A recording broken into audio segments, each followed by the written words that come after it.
Okay, now we are recording. Yep, I'm aware. Let's do it. Cool. And more focus because the connection is higher. So let's jump in and like really tackle some of these Okay. open threads. So the last thread we were talking about was basically, is it possible for a human being to be in the position these gurus get into and sort of not be corrupted? Yes, and I Okay. think you need I think you need a network. I think you need like a lot of respect for other luminaries in the field. I think you need like these tribe-sized guru pods to like really be able to love and hold and cherish and respect and bow to one another. Because you always need peers, you know, like Exactly.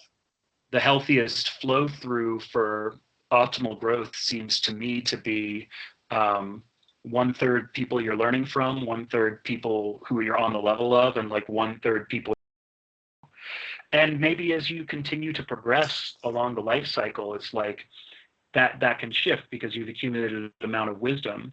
But like shit, you know, maybe a 60-year-old guru is going to get tips from their students on how to use Instagram. I'm not like, you know, or how best to adapt to some of these new modes of communication without losing one center. Like that's the beauty about life. Like it continues to evolve, and it's a fallacy of the old age to like go Luddite and say, you know, all technology is fallen, just like be at one with a river or nature or a tree. Like it just takes more awareness to use some of these tools without losing yourself. And that's something that a younger generation can teach with high fidelity to somebody who's like accumulated a huge amount of spiritual wisdom through other means. So I think that like, I think it's impossible for somebody acting alone to get there. I think just given the structure of the brain, you have to be in relationship in order to continue to grow without falling off the rails. And there are other warning signs too. Like if somebody doesn't have anyone else that they respect, that they view as truly on the level with them, that they interact with on a regular basis, that's a warning sign. If they can't laugh, and if nobody in the group can laugh, like if no one in the group has a sense of humor, that's a huge warning sign. That's like a massive red flag. Like because if the process of transformation is so life and death that it doesn't let humor into the picture, stay away. You know, stay far, far away, because that just becomes a sign of the leader's pathologies, just like spreading into the group signal. And also a sign that the person is like really isolated, and Yeah. you can't get there if you fully isolate. That said, right. I think there's a necessity for some degree of isolation to develop some of these extreme capacities, and it's striking the right balance that is key in the world that we have. In the earlier portion of this, where the recording was not so high quality, you talked about that as people gain power, they either like go hide in a mountain somewhere or just start attracting followers without even trying. It seems like one healthy balance could be spend your alone time in a mountain, the time when you're not deferring to anyone else or don't even have peers. But when you come back and are interacting with other human beings, some of them have to be peers or superiors. It can be that way, and I don't want to like underline and make that a hard and fast rule. I mean, like Maharishi spent his time on Arunachala just like bowing to the mountain as Shiva, and he didn't insist on other people like following him or coming to him. He just like stayed in this open awareness, consciousness, bliss state. So it wasn't really about the ego identification of himself as on this level, or people as on that level. He was just continually in the verb, you know? He didn't set out practices. Well, actually, he probably did for some of the other monks, but like that insistence on himself as the superior noun, I imagine wasn't there.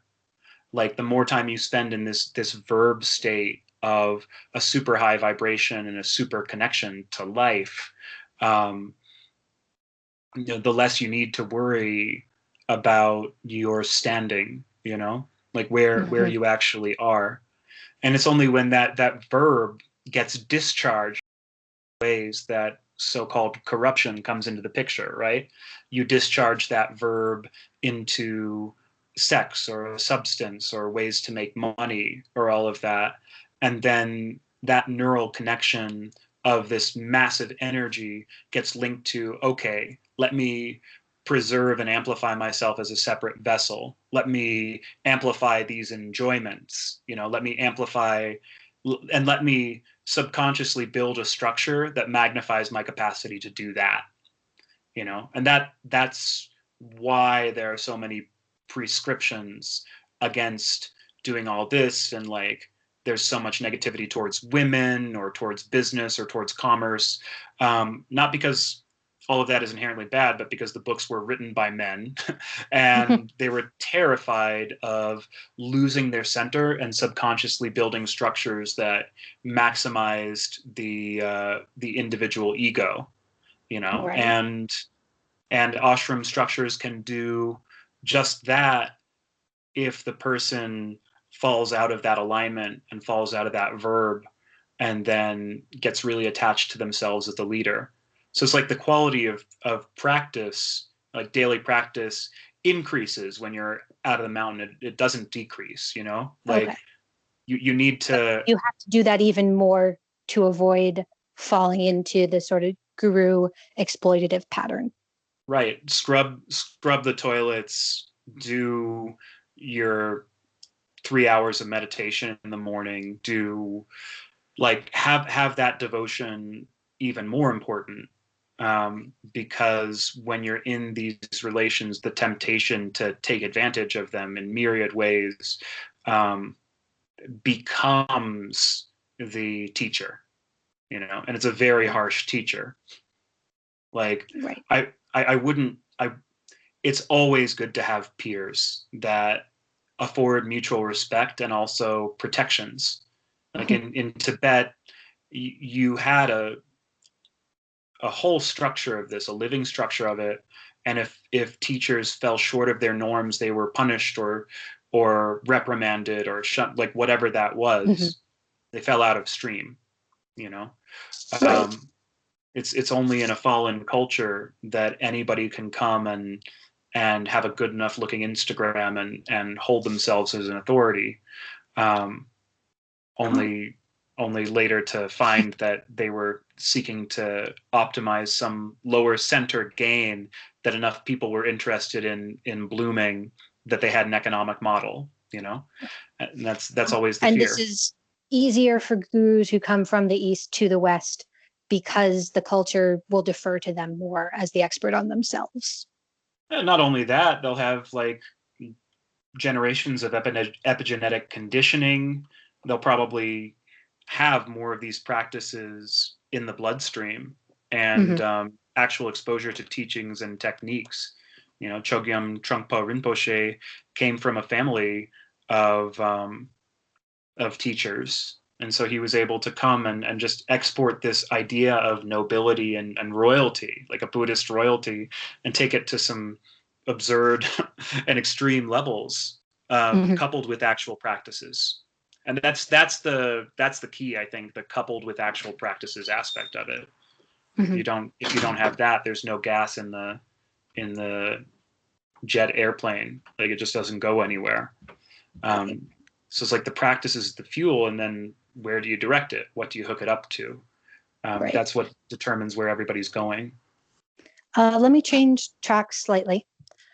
So you described some really emotionally intense experiences earlier, and I am guessing that you think that there's nothing wrong with emotional intensity on its own, and that it is a powerful thing that can be used for good or bad. Yes, I very much agree with that. Um, I mean, I think that consent plays a really good deal in this, and that you can't really have a holistic consent. you know, which is like you sign your name in blood, or you like talk to someone and be like, yo, anything you do with me is okay. Like, I trust you 100%. This is binding forever. Like, if you're going to really induce some extreme emotional experiences, like it's dom sub essentially. Yeah. Like, you need aftercare. You need a lot of aftercare.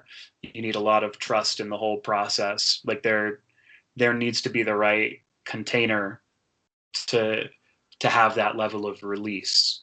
Otherwise, it re-traumatizes. So, a big problem I have had when I have done organized martial arts, organized meditation, Yeah. is I felt like I was being asked to, like, ordered to defer to people and set aside my own best judgment for what was best for myself, for people who were not actually taking responsibility for getting the best outcome for me. Hmm. A simple example of this would be at my old dojo. I was shamed into sparring with someone who was extremely dangerous and would agree to implement safety measures and then ignore them. And I was pressured into continuing to spar with him. I wasn't really allowed to refuse, but no one else was taking responsibility for making him behave safely.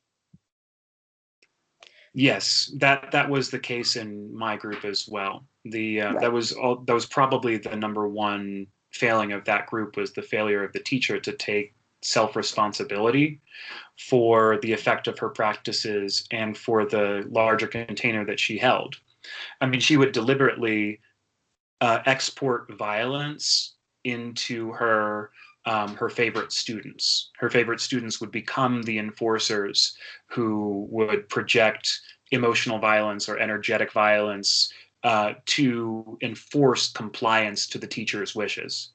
So at first she would push more, but then she evolved a system where enforcers would be responsible for the projection of her will. Um, And I'm and all, guessing that was done in a manner such that if you pushed back or said, this isn't good for me, I don't like this, you were shamed for not being compliant enough or not wanting the good outcome enough, that well, it was a yeah, personal flaw. and it would be done. She was like a minor poet, but she would charge a lot of her words with like divine certainty. So like that could be met with a only the few make it through, or like you've got to want it enough. If you don't want it enough, why are you here? You know, you can go at any time. Like, Right. So threatening to withdraw all support if you don't go along with a particular thing. absolutely. Yeah. Okay. Can I change tracks entirely? Yep. Great. So I did a little bit of reading, like basically the two articles that were on the internet about this cult. And one of the things that's really interesting is the leader was based in Bali. The articles said no one else was based in Bali, that people would visit, but by and large, control was exerted through an online message board. Hmm. Is that true? How did that work? Semi-true. I would say, um, depending on the time, one third to one half of the people were physically present in Bali and would come in and out. And if you were in Bali, you were attending all of the yoga classes of this person. You were, um, you know, you were sitting in cafes and just like in dialogue with this person, exchanging energy like 6 to 8 hours per day. Um, that was fairly consistent. I mean, your reason to be there was to be in practice and to be um, deliberately in energetic coherence with this person to kind of absorb that energy and recirculate it. And then for the people there at a distance, they were using this. I mean, it was simple. There's no technology involved. It was a Google Groups forum, and they were just blogging essentially on this closed forum. There was like a password protection. There was like whatever. It's like if you were in, then this alchemical process would be with you, and it was like viewed as an extension of the leader's fire, because like what you said on there would then be burned up by their alchemical power. And in practice it was true. You know, we were encouraged to use the thing as a personal diary. So the, you know, it was really somewhat extreme because like there one of the little mantras was there is no internal world of feelings of experiences. That like everybody in the group at that level was sharing their experiences. So to withhold any emotions, any thoughts that you had, any doubts that you had about the group would Hmm. be to poison the group field or the group mind and poison yourself more than anybody else because like there's just so much energy flowing through. So if you hold a cap on, it just like builds up a steam within yourself until that bursts through via this ailment or that depression or that physical distortion, like maybe your back gives out or something like that. And in practice that was true. Like if we at that level, if we didn't like fully expose ourselves and share everything that was going on in our internal worlds, sicknesses did start to develop among people. Hmm. But that was kind of a doubly effective thing in that like everybody knew everyone's darkest secrets by that point. Like we had shared everything. So there was ample amounts that we were afraid of other people knowing, through Hmm. this whole process. And yet I And I'm don't assuming if you expressed a doubt, the reaction was not, oh, that's valid. Let's sit with that. um nominally there was room to express and expose, but when I look back at some of the message, there was no vulnerability or weakness from the leader. That was all redirected at us. Like we were the ones who were expressing vulnerability. We were the ones who were malleable and while the leader was like learning and claimed to be in dialogue and like learning so much through her human experiments. And she did say that it was an experiment. She was experimenting with us. So it's not something that she had really done before at that scale. I mean, the reason that we were in it was because there were profound physical effects and energetic effects that we couldn't explain otherwise at the time. You Hmm. know, the combination of the practice and the energies there, like even communicating on an internet forum, you say the thing, you write it down, you hit the enter button, you feel the teacher reading it, and you feel fire passing through your body, and this block that you didn't even know you were carrying being burned up in your nervous system. Right. It feels fucking good. Or even if it feels bad, like it feels real, and it feels realer than the conversations that you're having in the quote unquote real world.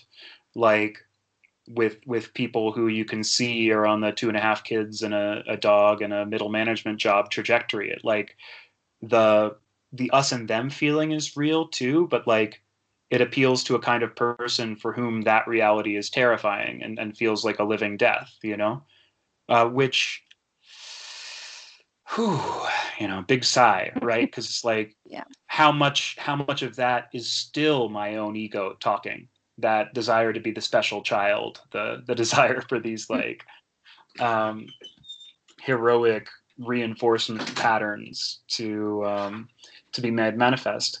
And then on the other hand, how much is that actually the desire to be the hero that is required to cut through the bullshit of late capitalistic command and control consumerism, you know? Right.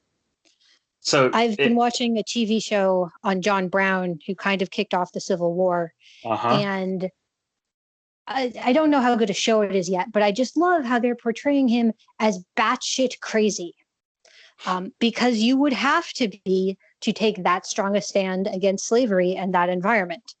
And we look back now, and he seems like nothing but a hero because he was strong enough to take the anti slavery stand.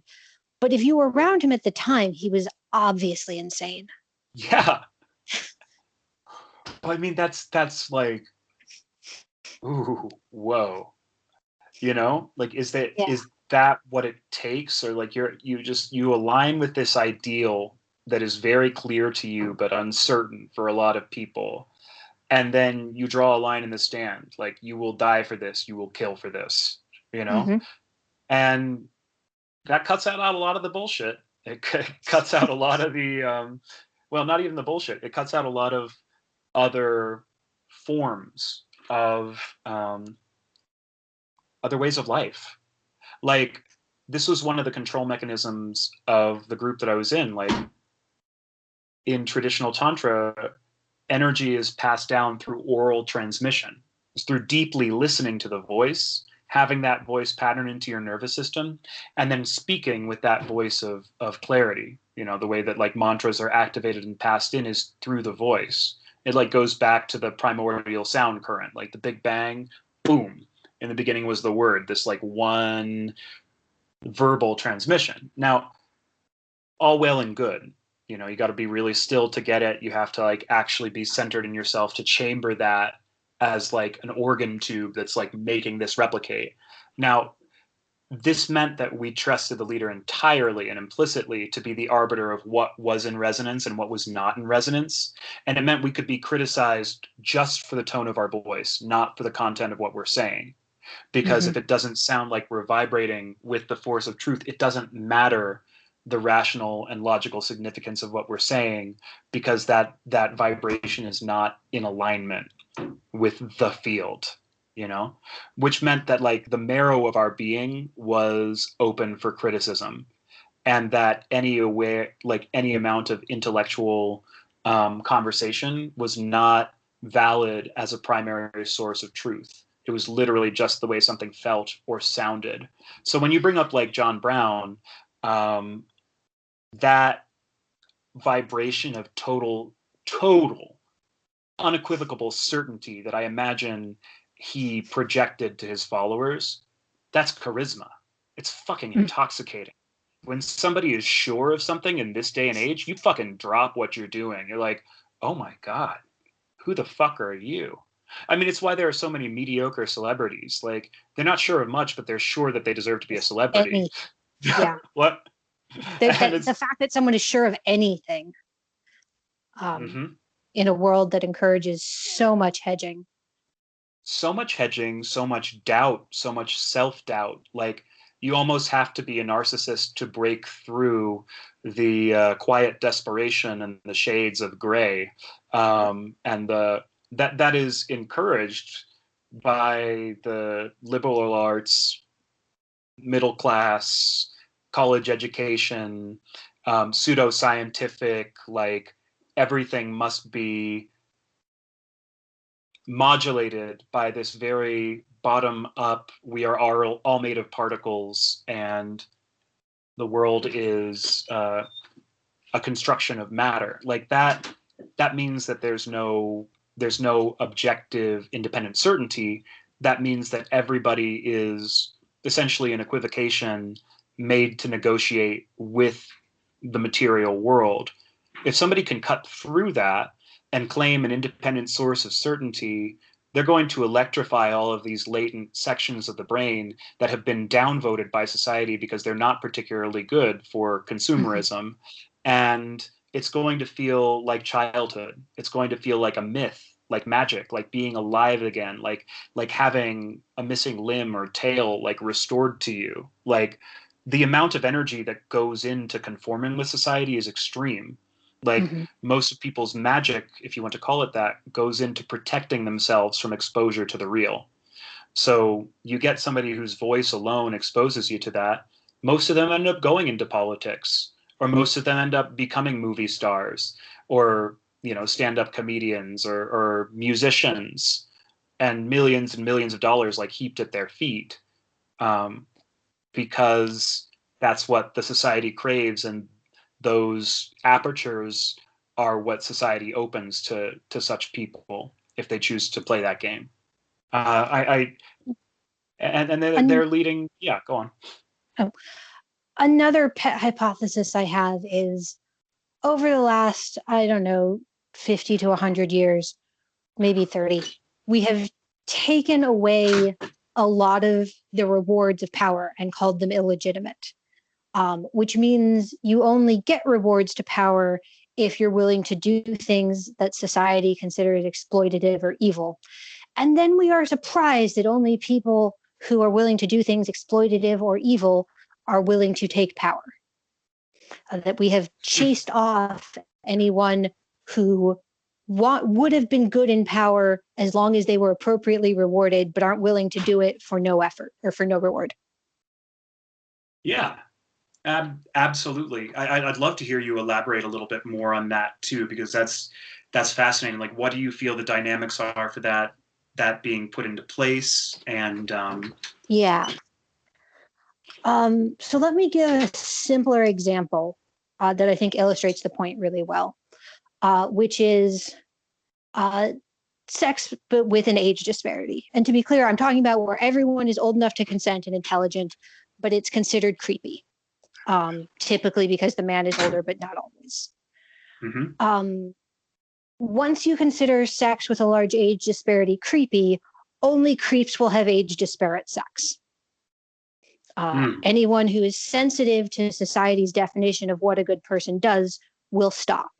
And this means that the sort of environment for young people to have sex actually gets more predator intensive. It has a higher percentage of predators. Mm.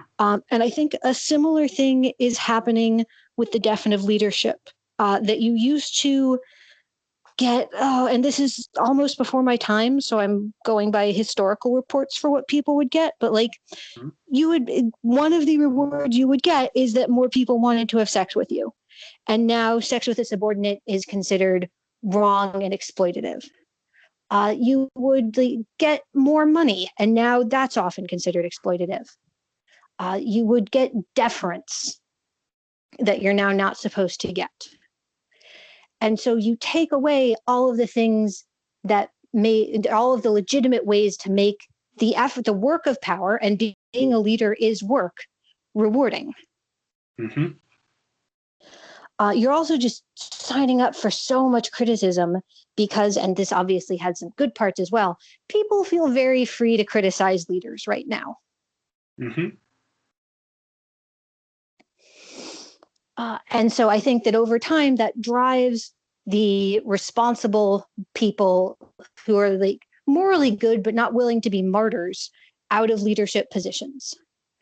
One of the other things I was planning to get to in this conversation was, so I imagine when you talk about the sort of the energy work and the power that was going behind this practice, most people will dismiss the cult as talking about made up things.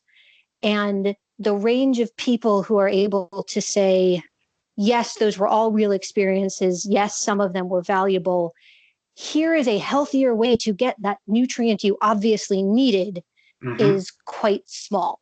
Like, that's a Mm-hmm. very narrow range. Yep. Well said. Very well said. Um, so go on. What were you Uh, steering that one mm, to?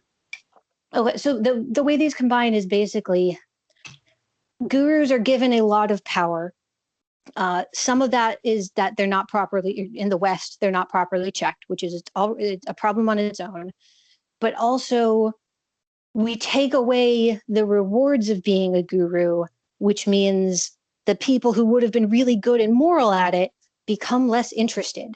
And maybe they take fewer students or they just go hide on a mountain somewhere. But if we don't have ways for ethical people to be rewarded for doing a task, it will be done by unethical people. Yeah, the task needs to be done.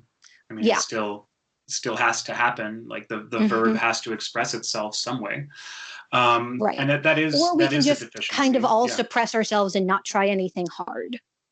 Well, that's the deficiency of the left right there. Yeah. I wouldn't identify as either right or libertarian.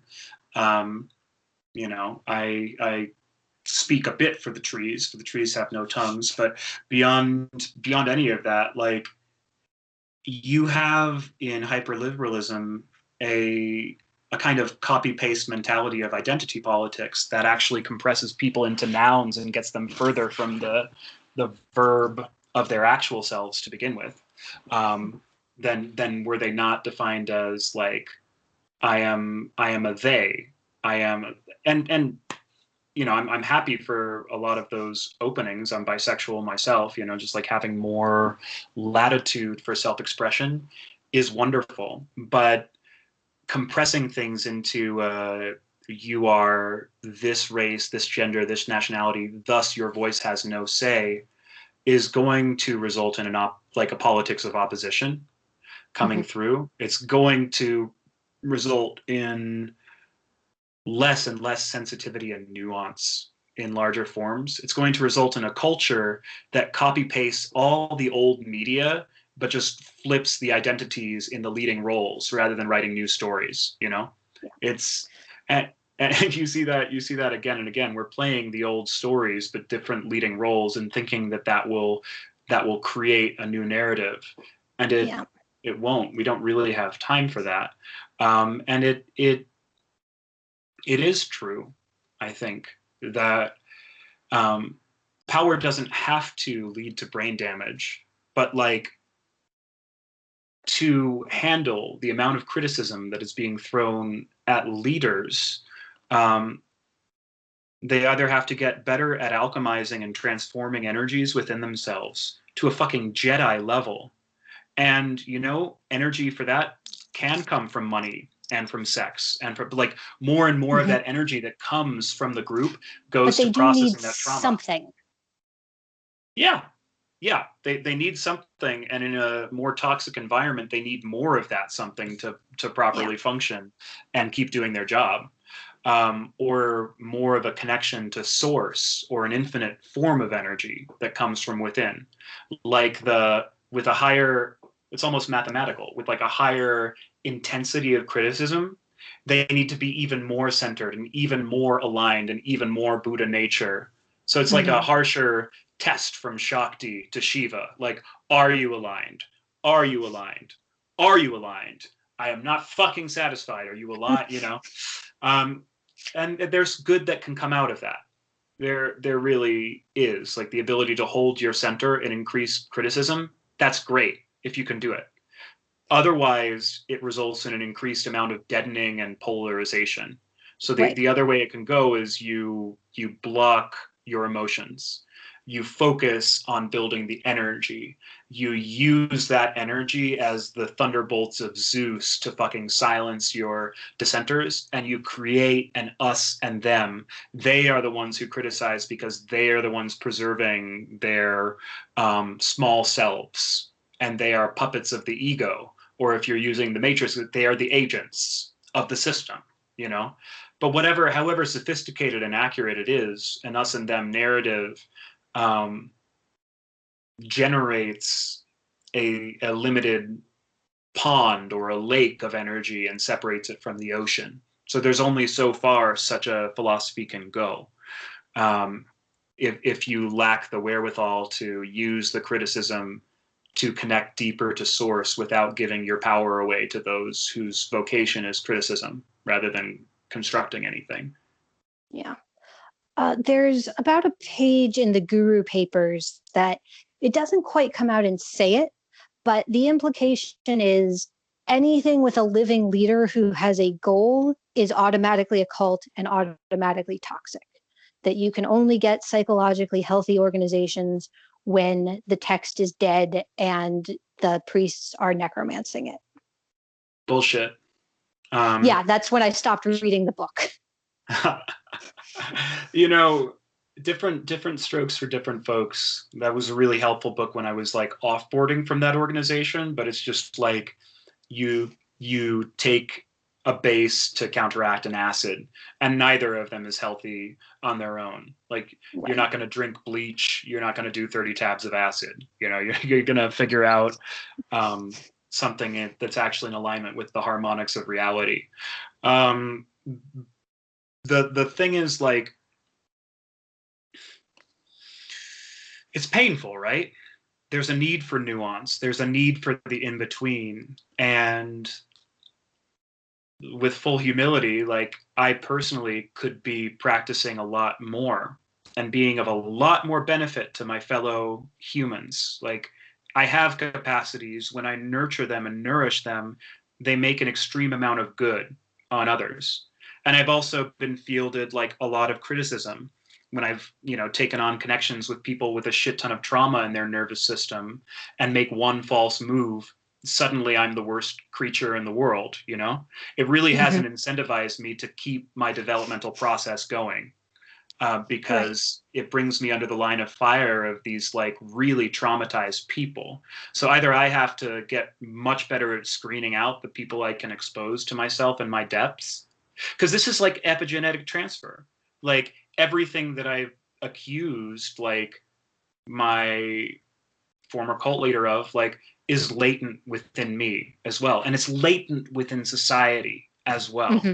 I still have a lot of love for this person, like I really actually do, like, and appreciation for the states that they have the capacity of engendering, because I look out at human society in the world, and it's true, it is not sustainable, you know. It Mm-hmm. is like what we're doing right now is not sustainable, and there need to be other ways. And we're not going to go back into the jungles in some ayahuasca pleasure dream. We're actually going to have to learn to negotiate with each other on the scale of billions of people. Like we're technology, I fundamentally believe, has a psychedelic effect on us, in that the majority of people are going to be swept away by these weird deities, and that like 1% of people are going to harness them to hypercharge themselves and become even more sensitive and connected and aware. Mm-hmm. And we should be doing whatever we can to shift that balance away from the predation of late stage capitalism and slot machine technology, and towards interconnection and balance. And I do think that that can come from meditation, breath work, the yogic technologies, to find that nuance and to detach the earworms and the micro predators from the brain before they can start steering individuals. And I don't think it comes from anywhere else but from yoga, meditation, breath work, targeted work with sexuality, and psychedelics. All these things that'll get you pilloried if you make one false move. And yet there are no manuals to learning it. So you have to experiment to get there. And if the left, which is nominally about, you know, evolving society, is going to castrate and pillory people for making unsuccessful experiments, then it's just as bad as the right, which will punish people from deviating from the norms and castrate any kind of mutations anyway. It's like if you need to mutate, both extremes are toxic. Both Mm-hmm. extremes are severely toxic to the birth of, you know, the new human that is going to actually thread the needle and continue moving. And I think we saw this in our last election cycle, to be perfectly frank. Like the last two election cycles couldn't be more obvious. Yeah. So I would love to get into this at some point. I want to keep this call. I want to go back to talking about cults, and Yeah. possibly we can pick this up at another time. Well, I mean, politics is also more and more cult-like, but yeah, go on. Yeah. What do you think the leader was getting out of the cult?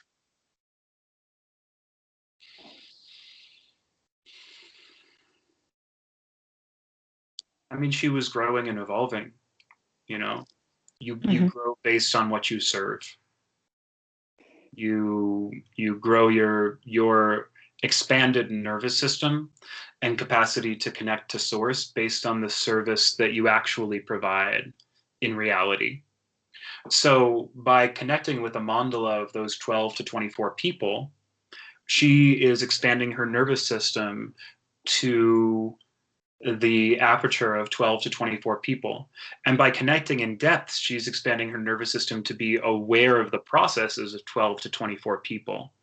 And by staying in process and transmuting those energies, she's getting the boons and the throughput to stay in a kind of flow state where her gifts are allowed to continue to mature and blossom. That's what you get through that kind of service. You get the capacity to keep evolving. And if you don't go too hard towards money or towards fame or towards sex, which I don't think she really did. You know, there are a whole bunch of leaders who arrested their development at a specific level. Then you get to keep evolving. You use all of the fuel that you are I guess by some accounts, freely given, or that is given to you because by giving that amount of fuel to you, you're transmuting it and you're unlocking more energy that goes into the system. It's the same reason that someone would give their money to a fund manager, even though they're charging 2% of assets and 20% of profits. If you believe reasonably that that person is going to give them a higher return than just putting it in an index fund, and most organized religions are just index funds of spiritual growth and development. So like a cult leader Oh, would I be love like that a hedge fund phrase. manager. And I've worked in finance. Look, I went directly from my cult into finance, and I worked there for 6 years based on a trauma bond that I made with a fellow practitioner who was also the senior analyst at a leading New York hedge fund that was turning away Stanford MBAs like at the door.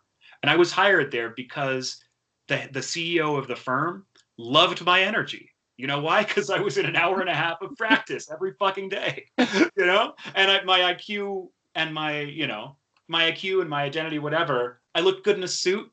I could do the work, and I made his vibes and his subconscious mind that he needed to make the yes or no decision on a stock. I made it easier for him based on the practices as I was doing. And by meeting somebody and having a trauma bond with them, they trusted me enough to be an intern. And the work I did as an intern was fueled by yoga and meditation. I had so much energy that firm of like white shoe, like wasps had not felt in probably generations, So I uncorked that. And that energy lasted for about 4 years. And I did it for another 2 years after the energy had petered out. Cashed in my chips, made $1 million, and am left in this in-between fugue state, of like, fuck, I was like, felt the lowest and the highest sustainably that I did in my life in this group. And yeah, there were obvious red flags from all of these books. And yet, there was this quality of energy, quality of belief in fucking something, that was orthogonal to our current civilization, that I have a lot of cynicism right now, having interacted with CEOs and having interacted in finance and seeing the matrix and the power structure of the world and taking some of it into my blood, At some point, you get that overture. And it's not stronger or quote unquote worth it compared to real deep practice and resonance with the whole. And I did experience a level of that there. Right. And I wouldn't take back having been there, and I wouldn't take back going into finance. I'm just left with this like intensity and vacuum. You can hear it in my voice compared to like myself and the rest of this conversation. I'm like, I fucking want that. And I want to move in the world, and I don't want the emotional bullshit. And I want the discipline to enact that in my own reality as myself. And like, I needed at that time to outsource it to this other exceptional individual who had a fuck ton of flaws, yeah, but who had the fire to like push this shit into my nervous system. And I'm like angry at myself or angry at the world for like not fully developing the intensity and the flexibility to have it on my own as a separate individual. And I don't quite know where to look to have that level of intensity and clarity without being emotionally manipulated. So it's like, it's what I want. I have a whole bunch of comments about this. Please. One is I just want to call out explicitly for some reason. What you listed as what she was getting out of leading this cult is much more noble than people typically ascribe to cult leaders. She was advancing as a human by helping others. And she was doing that in kind of a crippled way because she was crippled, but it was not an ignoble goal. Yes, absolutely. Absolutely. Okay. I don't have disrespect for this person. Like, it's just weird. Yeah. But another thing this makes me think of is I have noticed patterns when friends continue to date people that are bad, like have a pattern of dating people who are bad for them in the same way. And the conclusion I have drawn from those is that friend is getting something from those relationships that they cannot accept in a healthy way. Like the most common thing being avoidant people dating overly attached people. Mm-hmm. That if they dated someone with like a healthy sense of boundaries and self-respect, they would break up. They need someone who's going to cling to them constantly and demand constant reassurance in order for the relationship to continue. Mm-hmm.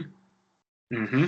And it seems like there's a society-wide version of that, that there was this very healthy thing you absolutely needed, and there were not good choices for how to get that. They all came with pretty high costs. Mm. Mm-hmm. Mm-hmm. Can you throw some examples? Um, of what you did, or of what I'm talking about? What you're So talking about? yeah, so it's you needed guidance and energetic support to process this post psychedelic state, and they were able to provide that. Yeah. And I don't know of, well, I know of friends who might be able to help. There's no one I can point to and say they would heal that problem the way your cult leader did. Mm-hmm. There was something of real value there that society was either not offering at all or not making findable in a healthy way. Mm-hmm. Absolutely. Absolutely. By criminalizing intensity, they Yeah. forced it into a backwater. And I was Now lucky we're enough back to find to, that if you take backwater. away all the licit rewards to intensity, you will get illicit intensity. You're going to create Unabombers. You're going to create Yeah. Kaczynskis and like manifestos and crazy intensities. Like you're going to create the John Browns of the world by Yeah. doing that. And the third thing is just, I really, really identify with what you're going through right now. I sort of was on the unreflective worker bee path, got off it, failed to actually make anything of it. And like this month, the project is, how do I be financially sustainable, be emotionally sustainable, and uh, get, one of the things I was missing while I was trying so hard to save the world was actual contact with reality. One of the Yes. reasons I'm excited to have a normal job again is just more contact with reality that I wasn't getting when all I was thinking about was how do I make the long-term future the best it can be. I hear you with that 100%, and I'm right in that boat right now. Like I'm Exactly. I'm Yeah. I'm still in conversation with my billionaire former boss, right? Like I just Mm-hmm. broke up for the relationship. It was just like way too. I'm exactly what you're saying, anxious, avoidant, or I was more the avoidant Shiva nature, and she was more anxious, attached, and like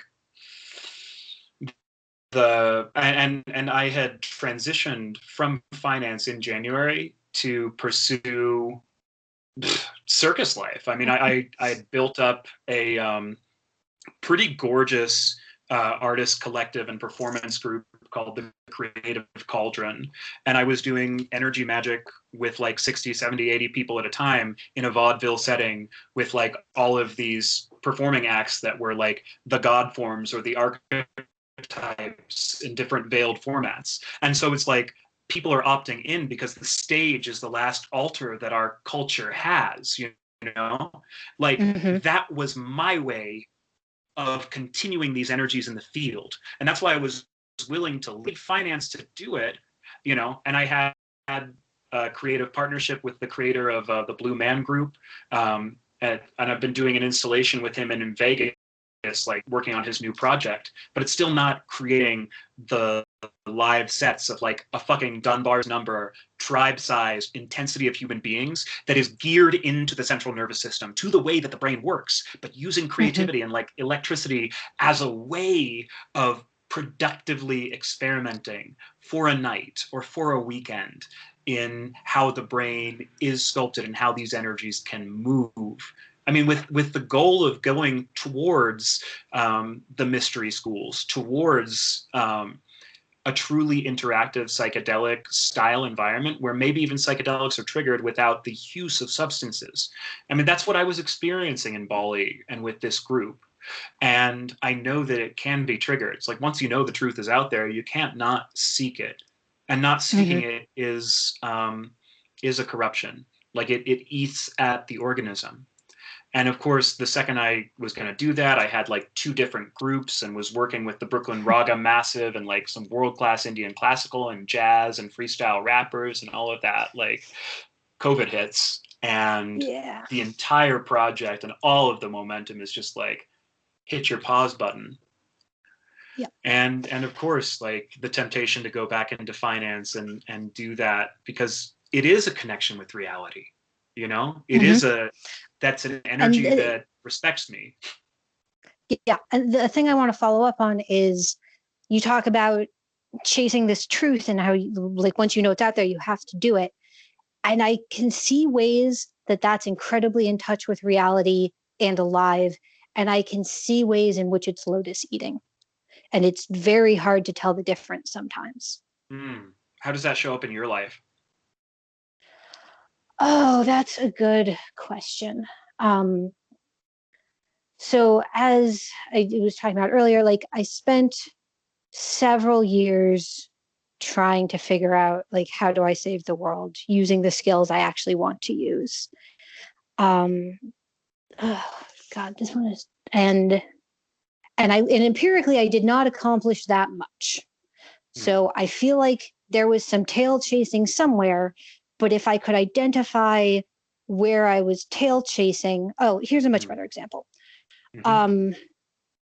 The the idea of self-improvement and making yourself better is both incredibly good and incredibly powerful, but also can become this like snake eating its own tail thing that never cashes out into real world changes. And give me a second. Yeah, it's also inherently self-limiting. And it's very abstract, and it's very easy to get unhooked from the world as you're doing that because all you're looking at is yourself. It's almost a narcissist thing. Not even almost. I mean, spiritual narcissism is a very common cancer, and many people's journeys are ended by it in various ways. And one of the cures is gurus who can push you past that, which is often not fun. Absolutely. And yet the entire profession is under assault. Yep. Full stop. And I've certainly been a part of that in disentangling from my prior attachment there for very good reasons. You know, it's not like I didn't try to communicate or solve it without violence. It was when those apertures of communications were closed to me that I resorted to a violence against the profession because I couldn't extract that trauma from my nervous system without some degree of pushback, you know. Like that's but I just out of a sense of honor, I wouldn't have resorted to the level of violence that I did, violence of communication, unless that was the only option that I was given. Yeah.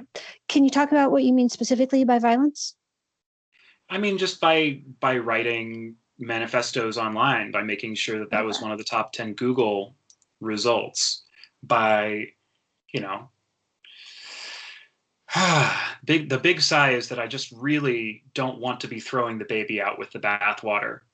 Right. With all of this. Like, I respect and honor that there's something very, very real. And you can even hear from my tone, like through this call, like the level of like unfeigned intensity comes back into it.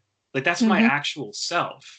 Like whatever the fuck I'm doing out in the world is some degree of compression and compromise that I haven't had to take on, but just as a level of exhaustion and just like dealing with reality.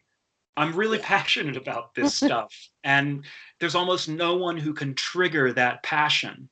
And isn't that the truth, right? We keep coming back to these relationships because they have engendered a level of intensity that the bullshit can't stand up to, you know?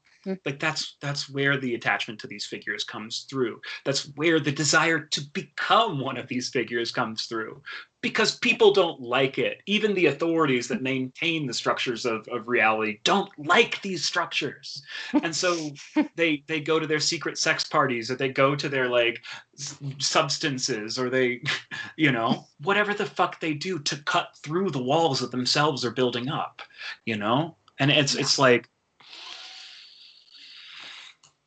I do want that for myself and for others, to not have to exist in this bounded prism, to move through. And that's why I left finance for the arts, is like I could feel the golden handcuffs getting tighter. I could feel the compression getting more oppressive. I could feel myself respecting myself less for it. Right. And that I was desperate for something that I had experienced.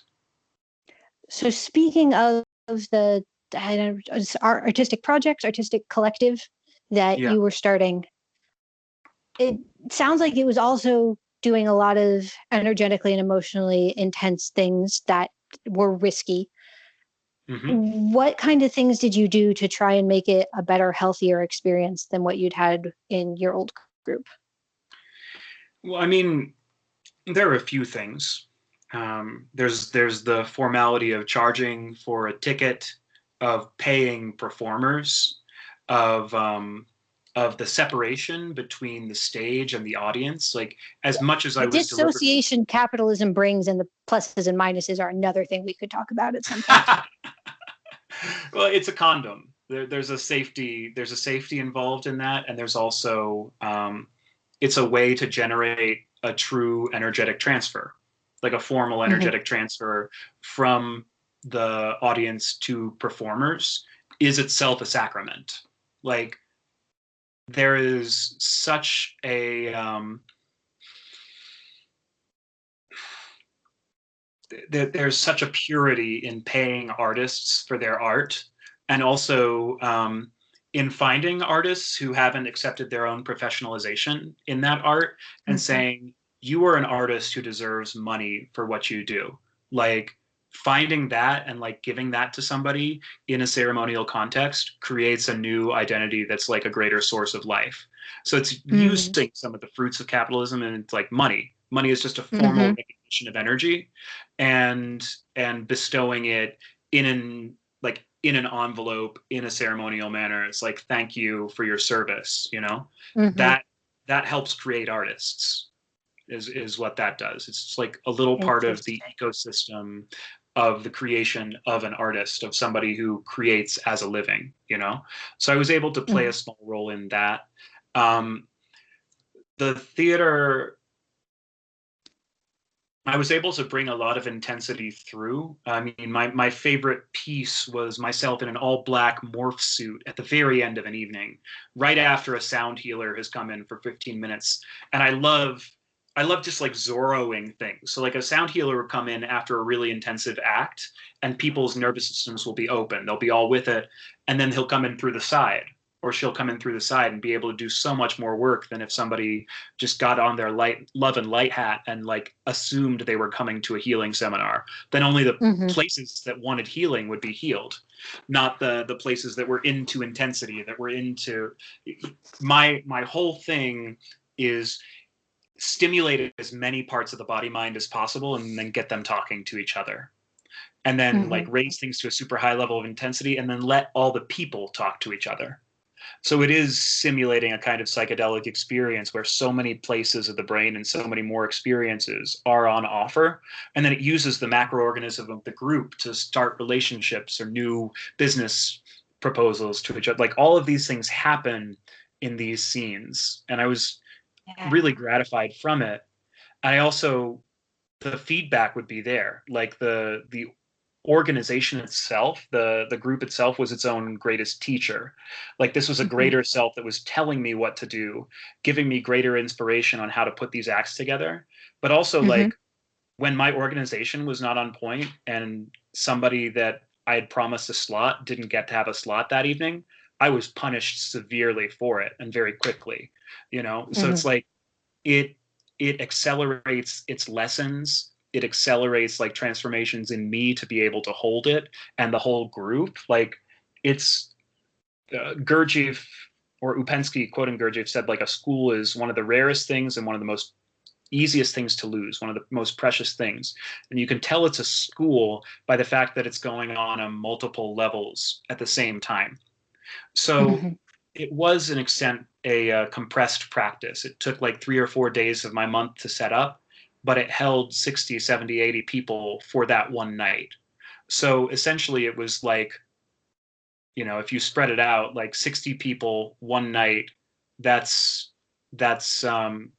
like 2 lives for 30 days straight, you know, that like, that's the equivalent life energy compressed within that group to set up.